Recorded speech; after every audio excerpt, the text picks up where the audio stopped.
Under the bright Florida sun, June 2008 began like any other for the Anthony family. A modest home in Orlando, freshly mowed lawn, a smiling young mother named Casey, and a 2-year-old girl whose laughter echoed through the house. Kaylee Marie Anthony. Neighbors saw a happy picture, one of suburban comfort and simple joy. But beneath that veneer of normalcy, something was beginning to fracture. Casey was 22, drifting between jobs, parties, and lies she'd been telling for years. To her parents, George and Cindy, she was the carefree young mother who had her life under control. Yet in reality, Casey was living two worlds, one of maternal affection and another of deception and escape. When Kaylee vanished, no one noticed at first, not even her grandmother. It took 31 days before anyone reported her missing. That number would later haunt America. In that gap of silence, Casey partied, shopped, and posted pictures that seemed to celebrate freedom. She told friends Kaylee was with a nanny, a woman named Zanny the Nanny, who didn't exist. It was a name she had invented long ago, a convenient ghost to cover up her inconsistencies.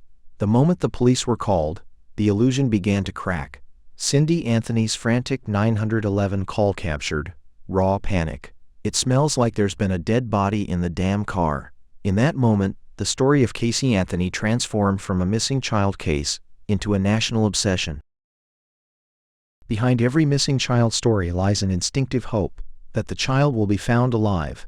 But investigators quickly felt that hope slipping away. The smell in Casey's car, the confusion in her statements, the calm detachment she showed, it didn't fit the profile of a desperate mother.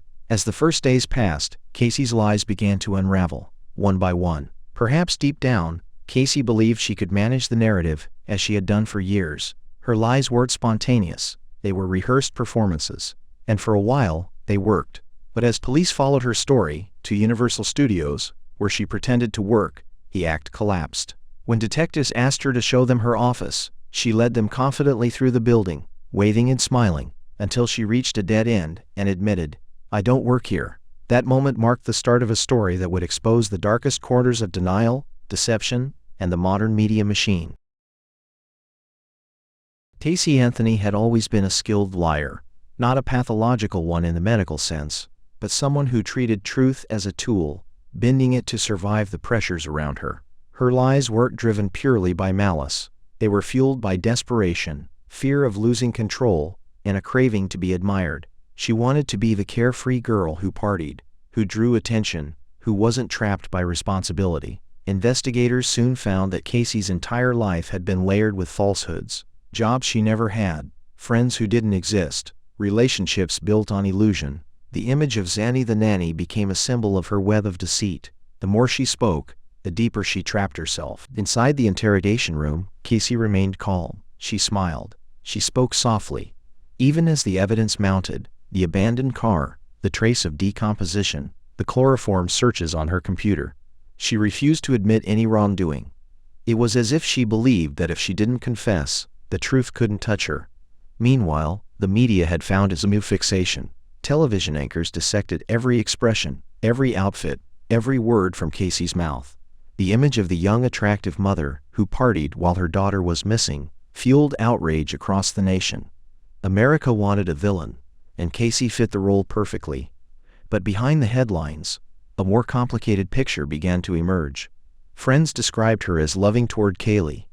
Photos showed affection, laughter, tenderness. Could the same woman who cuddled her daughter on camera be capable of something so monstrous? Or was this, as her defense would later argue, a tragedy born from panic and family dysfunction? Every crime story is shaped by perspective. For prosecutors, it was simple. Casey wanted her freedom. For her defenders, it was more insidious. A young woman raised in denial, lying not out of evil, but out of habit, until the lies consumed her life. By August 2008, volunteers and investigators were scouring Central Florida. The heat was unbearable, the swamps dense and dangerous. Dogs trained in cadaver detection alerted repeatedly near the Anthony home, and searchers began to lose hope of finding Kaylee alive. Casey remained in jail, facing mounting charges for lying to law enforcement. In recorded phone calls, she seemed detached, more concerned about her own situation than her daughter's fate. "I know she's close," she said cryptically. "I can feel it." But she offered no useful leads. The public was captivated. Websites tracked every development. Protesters stood outside the Anthony house chanting, waving signs, calling her a murderer. Television pundits debated whether she was a cold-blooded killer or a scapegoat. And still, no one knew where Kaylee was. In December 2008, a utility worker discovered skeletal remains near the Anthony home. A small skull, duct tape clinging to the jaw. The scene was devastating. The medical examiner confirmed it. Kaylee Marie Anthony was dead. That moment shattered whatever sympathy the public had left. The story turned from a mystery into a morality play, a tale of innocence lost, of a nation's collective grief turned into outrage. Forensic experts examined the evidence meticulously. Traces of chloroform, heart-shaped stickers, and hair showing signs of decomposition. For detectives, the pieces seemed to point in one direction, but motive remained elusive. Why would a mother kill her child? Freedom? Frustration? Or something far more complex? Reflecting on that question, one detective later said, "Sometimes people lie so much, they start believing the lie. They live inside it." Perhaps Casey's entire existence had become a performance, and when the performance collapsed, so did everything else. On October 14, 2008, Casey Anthony was indicted on first-degree murder charges. She pleaded not guilty. The trial that followed would become one of the most sensational in American history, rivaling O.J. Simpson's in public attention. The prosecution built a narrative of premeditation. They argued that Casey killed Kaylee to reclaim her freedom, that she used chloroform to subdue her daughter, then suffocated her with duct tape, and dumped the body. The evidence, though circumstantial, painted a chilling story. The defense countered with something unexpected. They claimed Kaylee drowned accidentally in the family pool, and that Casey's father, George Anthony, helped cover it up out of fear. They painted Casey as a victim of abuse, of pressure, of a family obsessed with image. The courtroom became a theater. Every gesture, every tear, every glance was televised and analyzed. The jury watched intently, and the world watched them. As witnesses took the stand, the contradictions piled up. The science was questioned, the motives debated. Could a young woman, so seemingly ordinary, commit such an unthinkable act? Or was she simply the convenient focus of a tragedy too complex for easy answers? The prosecution's story appealed to logic, the defense appealed to emotion, and somewhere between those two forces lay the fragile, painful truth. On July 5, 2011, after 10 hours of deliberation, the jury reached its verdict. Casey Anthony was found not guilty of first-degree murder, aggravated child abuse, and manslaughter. She was convicted only on 4 counts of providing false information to law enforcement. The reaction was explosive. Crowds outside the courthouse screamed in disbelief. Commentators compared it to the O.J. Simpson shock. How could she walk free after all the evidence? After all the lies? But the jury had followed the law, and the prosecution had not proved murder beyond a reasonable doubt. In a courtroom filled with tears and outrage, Casey showed little emotion. When she was released from jail days later, she disappeared from public life. The media turned inward, dissecting its own role in shaping public opinion. Did the frenzy distort justice? Did the narrative of the party mong make it impossible to see nuance? In the end, the verdict wasn't just about one woman. It was about America's relationship with truth, media, and judgment. Perhaps Casey Anthony was guilty in the court of public opinion long before she ever faced a jury. Perhaps we all participated in building a story too dramatic to resist. After her acquittal, Casey Anthony became one of the most reviled figures in the country. She lived in hiding, her name synonymous with deceit. Interviews years later showed a woman still insisting on her innocence, still believing perhaps in her own version of events. Psychologists examined her case for years. Some saw signs of narcissism, others of emotional immaturity. She was not a monster, they argued, but a symptom of denial, dysfunction, and a culture obsessed with image. Kaylee's death became a symbol of loss, but also of how society consumes tragedy. True crime enthusiasts dissected every clue. Television shows recreated every moment. The case blurred the line between justice and entertainment, and maybe that's the haunting legacy of Casey Anthony. Not just the mystery of what truly happened, but what it revealed about us, our hunger for villains, our need for answers, and our fear of confronting uncertainty. Beneath all the noise remains one simple truth: a little girl who never got to grow up, and a nation that still can't let her go. After her release, Casey Anthony faded from the public eye, as if swallowed by the very shadow she had cast. For months, there were no verified sightings, only rumors. Some claimed she was in California, others whispered she was living under an alias. In truth, she retreated to an undisclosed location in Florida, shielded by a handful of supporters. The same media that once chased her every move now camped outside empty houses, chasing ghosts. Freedom, however, did not equal peace. The internet had immortalized her name. Social networks turned her story into a cautionary meme, while conspiracy forums speculated endlessly. Every photo, every court document was parsed like scripture. She had become the symbol of getting away with it, a living embodiment of public fury toward the justice system. But in her isolation, Casey began to craft a new narrative. She wrote journals, sketched, and read psychology books. In later interviews, she would describe herself as misunderstood, someone who had been painted into a corner by lies larger than her own. She spoke softly about wanting to start over, to work with investigators, even to help victims of injustice. The irony was bitter. What struck those who observed her most closely was her composure.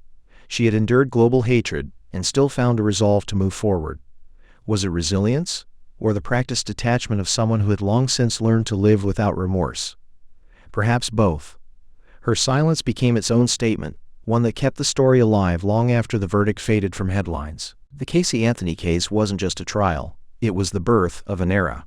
In 2008, social media was still young, cable news dominated, and the line between reporting and spectacle was thin. Networks ran countdown clocks to verdicts, talk shows debated her psychology, tabloids offered money for any scrap of information. In that feeding frenzy, nuance vanished. Every gesture was branded proof, every tear, an act, every smile, evidence of guilt, and the audience couldn't look away. The case became a mirror, reflecting America's fascination with the perfect crime, the idea that anyone, even a suburban mother, could harbor darkness. Analysts later argued that the coverage said more about us than about Casey. Viewers projected their fears, frustrations, and moral judgments onto her. She was a blank canvas for outrage. Ratings soared, networks profited, and in that cycle of outrage and consumption, Kaylee, the innocent heart of the tragedy, became secondary. This transformation of grief into entertainment marked a shift in the true crime genre.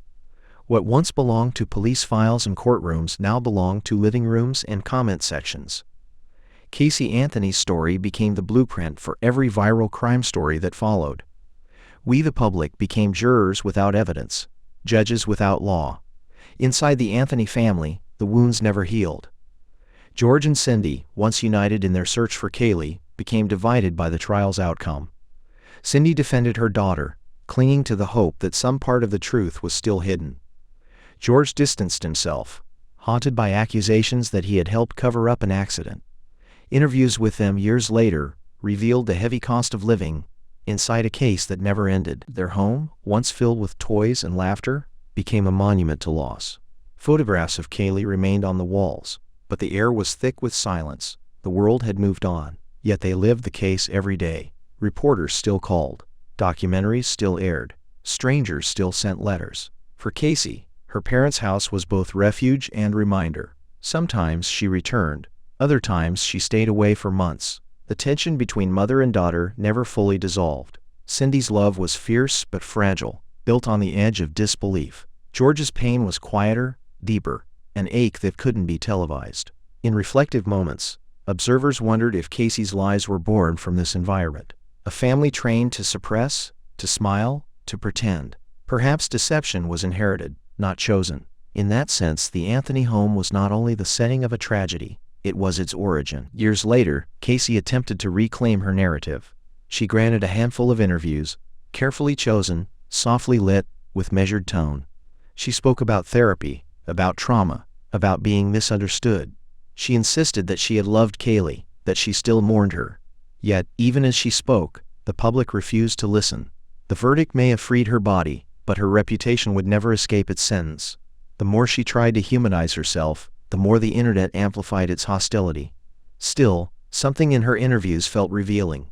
When she spoke of Kaylee, her voice lowered, not in guilt, but in longing. She described her daughter's laughter, her energy, her spirit. Whether that emotion was authentic or rehearsed, no one could truly say. But in that ambiguity lay the case's enduring grip, the impossibility of absolute truth. Documentarians who revisited the case treated it like folklore, an unsolved riddle wrapped in psychology and social commentary. For them, Casey wasn't just a suspect. She was a symbol of the contradictions within modern womanhood. The pressure to be perfect, the fear of failure, the power of denial. Perhaps that's why the story endures, because it forces us to confront uncomfortable truths about appearance, morality, and the thin line between guilt and perception. Over a decade later, the Casey Anthony case still provokes fierce debate. Law students analyze it as a study in reasonable doubt. Media scholars dissect its coverage as a warning about sensationalism. Psychologists cite it when discussing pathological lying and trauma. To the public, however, the fascination endures for a simpler reason: uncertainty. Unlike many true crime stories, this one never resolved cleanly. There was no confession, no closure, only theories. Some believe in accidental drowning, others in deliberate murder. Each side is convinced the evidence supports them. That ambiguity turned the case into myth. It no longer belongs to courts. It belongs to culture. Like the Lindbergh kidnapping or JonBenet Ramsey, it lives on as a story we tell to test our own judgment. Do we trust science, emotion, the law? And through it all, the little girl at the center, Kaylee Marie, remains frozen in time. 2 years old, smiling in photographs, forever innocent. Her absence became a question without an answer. And in that void, America built one of its darkest modern legends. Narrators of true crime often seek resolution, a moral, a warning, a clear villain. But the Casey Anthony story defies that structure. It is not a tale of justice served or evil punished. It is a portrait of ambiguity, of how truth can fracture under the weight of perception. Maybe Casey was a liar trapped by her own deceptions. Maybe she was a broken daughter, shaped by denial. Or maybe she was something far more ordinary, a flawed human who made irreversible mistakes. The truth, like Kaylee's laughter, drifts somewhere beyond our reach. What the case left behind was not just a courtroom record, but a cultural mirror. It revealed how easily outrage can replace evidence, how the thirst for certainty can blur compassion. It showed that in the age of cameras and commentary, reality becomes performance, and tragedy becomes spectacle. In the end, there are no heroes here. Only a mother, a child, and a nation, still haunted by the space between them. The house in Orlando stands quiet now. The cameras are gone, but when the evening air turns heavy and the neighborhood falls still, one can almost hear an echo, soft, fleeting, and full of questions. The echo of a story that refuses to die.